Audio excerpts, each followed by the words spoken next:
रात्री झालेल्या जोरदार पावसाने पूर्णा नदीला मोठा पूर येऊन जळगाव नांदुरा मार्गावरील वाहतूक दुपारपर्यंत पूर्णपणे बंद झाली होती। जळगाव जामोदवरून नांदुऱ्याला जाण्यासाठी पूर्णा नदीवरील पुलावरूनच जावे लागते। संबंधित पुलाची कालमर्यादा केव्हाचीच संपलेली आहे, मात्र अजूनही याच पुलावरून वाहतूक सुरू आहे। हा पूल ब्रिटिश कालीन असून त्या पुलाची कालमर्यादा संपलेली असल्याचा पत्रव्यवहार बुलढाणा जिल्हा प्रशासनाकडे काही वर्षा अगोदरच केलेला आहे। मात्र प्रशासनाने ही बाब गंभीरतेने घेतली नसून आजही याच पुलावरून वाहतूक सुरू असते।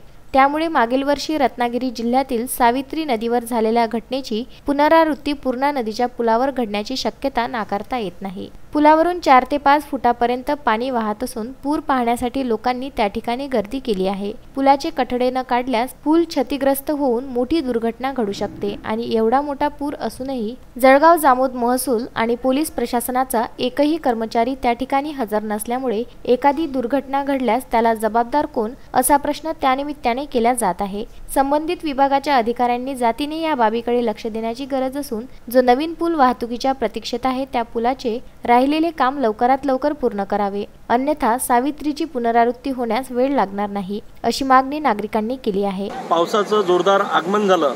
यामध्ये जळगाव जामोद संग्रामपूर आणि नांदूर तालुक्यामध्ये भरपूर प्रमाणात पाऊस पडला।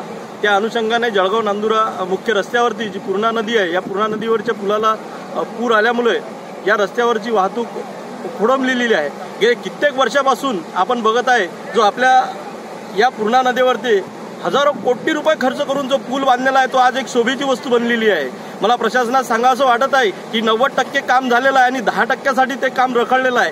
आज या कोरोनाच्या महामारीमध्ये जळगाव आणि संग्रामपूरमधील पेशंटला अकोला खामगावसाठी जाण्यासाठी आज हाच मुख्य रस्ता आहे आणि हा रस्ता जर आज बंद झालेला आहे तर आज अशा परिस्थितीत पेशंटची अवस्था काय होत असेल आपण याचा न विचार केलेलाच बरा।